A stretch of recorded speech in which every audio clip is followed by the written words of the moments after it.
அதிர்ச்சியாக ஒரு மாதுளத்தை உற்று பார்த்து கொண்டிருக்கிறது. அங்கே இனிமேல் என்ன நடக்கப் போகிறது, அந்த பாதகர்களையும் கயவர்களையும் எப்போது இவர்கள் கைது செய்ய போவார்கள் என்கின்ற பார்வை அனைவரது கண்ணிலும் இருக்கின்றன. நாடு முழுவதும் போராட்டங்களும், இளைஞர்கள், மருத்துவர்கள், கல்லூரி மாணவர்கள் என்று அனைவரும் தற்போது ஒரு பெண்மணியின்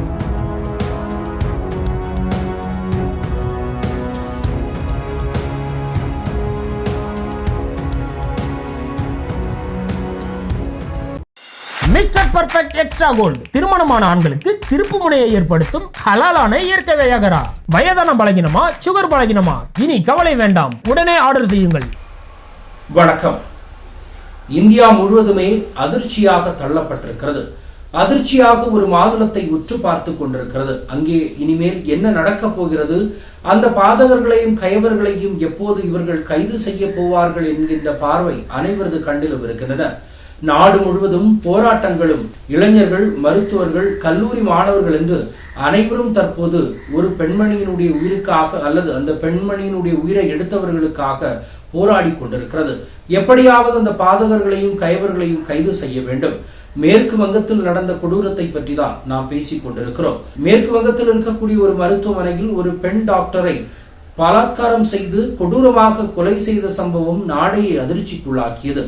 இத்தனை நாட்கள் அல்லது மிகப்பெரிய அளவில் மம்தா பானர்ஜி யாருக்காக அல்லது எதை மூடி மறைப்பதற்காக இப்படி செயல்பட்டுக் கொண்டிருக்கிறார் அப்படிங்கிறதும் கேள்விக்குறியாக இருக்கிறது.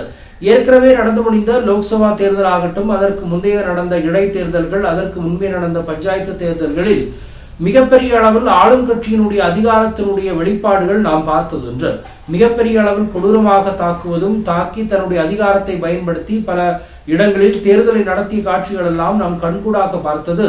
இப்போது இந்த பலாத்காரம் நடந்து முடிந்து 2 நாட்களுக்கு பிறகுதான் மம்தா பானர்ஜியை வாய் திறந்திருக்கிறார். உடனடியாக ஒரு போராட்டம், ஒரு ராலியை தொடங்கி இருந்தார் என்பதெல்லாம் நமக்கு தெரியும். உள்துறை அமைச்சரும் முதலமைச்சருமாக இருக்கக்கூடிய மம்தா பானர்ஜி எப்படியாவது தற்போது ராஜினாமா செய்தாக வேண்டும் என்கின்ற மிகப்பெரிய அழுத்தத்திற்கு தள்ளப்பட்டிருக்கிறார். மாணவர்கள் போராட்டம், மருத்துவர்களுடைய போராட்டம், கல்லூரி மாணவர்கள், இளைஞர்கள் என்று நாடே மிகப்பெரிய போராட்டத்தை சந்தித்துக் கொண்டிருக்கிறது.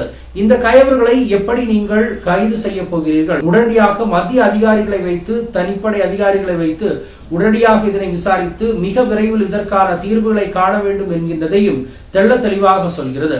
சிசிடிவி கேமராக்கள் வேலை பார்க்கவில்லை. அந்த குடும்பத்தினரை, இறந்து போன அந்த பெண்மணியினுடைய உடலை பார்ப்பதற்கே 3 மணி நேரங்கள் கழித்துதான் அனுமதித்திருக்கிறார்கள். எந்த ஒரு மீடியாக்களிடம் அந்த குடும்பத்தை காட்டவில்லை, அவர்களை பேச அனுமதிக்கவில்லை.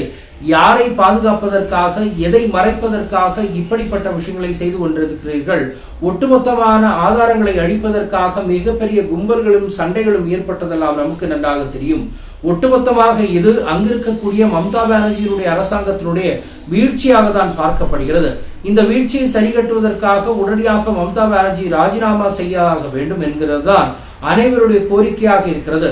ராஜினாமா செய்வதற்கு முன்னதாக இந்த கயவர்களையும் இந்த பாதகர்களையும் கண்டிப்பாக கைது செய்து சிறையில் அடைத்து தூக்கு தண்டனைக்கு விதிக்க வேண்டும் என்கின்றதும் கேள்விக்குறிகளாகவும் கேட்கப்பட்டுக் கொண்டிருக்கின்றன. ஒட்டுமொத்தமாக நடந்த இந்த துயரம் உலக நாடுகள் மட்டுமல்ல, இந்தியாவில் இருக்கக்கூடிய அனைத்து மக்களுடைய மனதிலும் பதிந்திருக்கிறது. எப்படியாவது அவர்களை கைது செய்து சிறையில் அடைக்க வேண்டும். ஒரு மிகப்பெரிய அளவிலான ஆட்சி செய்யக்கூடிய ஒரு மாநிலத்தில் இருந்து விட்டு இப்படிப்பட்ட வீழ்ச்சியினுடைய காரணத்தை பொறுப்பேற்று உடனடியாக இவர்கள் தங்களை ராஜினாமா செய்ய வேண்டும் என்கின்ற கோரிக்கையை மக்கள் வைக்கும் பொழுது அதனை ஏற்றுக்கொள்வதற்கு இவர்கள் துணிய வேண்டும். அனைவரும் கண்டனம் தெரிவித்துக் கொண்டிருக்கிறார்கள். இந்த விஷயத்திற்கு முழுவதுமாக பொறுப்பேற்று அங்கிருந்து ராஜினாமா செய்த பிரின்சிபாலை உடனடியாக வேறு கல்லூரிக்கு நியமனம் செய்ததிலிருந்தே மிகப்பெரிய சிக்கல்களும் இதன் பின்பு அரசியல் விளையாட்டுகளும் இருக்கின்றன என்பது அனைவருக்கும் தெரிந்த ஒன்றாக இருக்கிறது. பொறுத்திருந்து பார்ப்போம். மம்தா பானர்ஜி ராஜினாமா செய்வாரா அல்லது யாருக்காக, யாரை காப்பாற்றுவதற்காக மேற்கு வங்கத்தில் பல விஷயங்கள் மறைக்கப்படுகின்றன அப்படிங்கிறதும் கேள்விக்குறியாக இருக்கிறது. பொறுத்திருந்து பார்ப்போம். மற்றும் விரைவில் சந்திப்போம். நன்றி, வணக்கம். மை நேம் இஸ் ரெட் சேனலை சப்ஸ்கிரைப் பண்ணிக்கோங்க. அதுக்கப்புறமா பக்கத்தில் இருக்கிற ஜாயின் பட்டனை கிளிக் பண்ணீங்கன்னா ஒரு நியூ பேஜ் ஒன்று ஓப்பன் ஆகும். அதுலயும் ஜாயின் பட்டனே கிளிக் பண்ணிக்கோங்க. அதுல பாத்தீங்கன்னா credit R debit card options இருக்கு. இதுல உங்களுக்கு விசா, மாஸ்டர் கார்டு, ரிப்பே அப்படின்னு 3 ஆப்ஷன்ஸ் கொடுத்துருக்காங்க. அதுல நீங்க எந்த கார்டு சூஸ் பண்றீங்களோ அந்த கார்டோட நம்பர் என்டர் பண்ணிக்கோங்க. அப்புறமா கார்டோட வேலிடிட்டி மந்த் அண்ட் இயரை டைப் பண்ணிக்கோங்க. அடுத்தபடியா உங்க கார்டோட பின்னால சிவிசி கோடுன்னு சொல்லிட்டு 3 நம்பர்ஸ் கொடுத்துருப்பாங்க. அந்த நம்பரை இதுல என்டர் பண்ணிக்கோங்க. அப்புறமா அட்ரஸ் அண்ட் இன்ஃபர்மேஷன் என்டர் பண்ணிட்டு பைங்கிற பட்டனை கிளிக் பண்ணிக்கோங்க. ஒருவேளை உங்க கார்டு நம்பர் இன்வாலிட்னு காமிச்சிச்சுன்னா உங்க கார்டுல இன்டர்நேஷனல் யூசேஜை எனேபிள் பண்ணுங்க.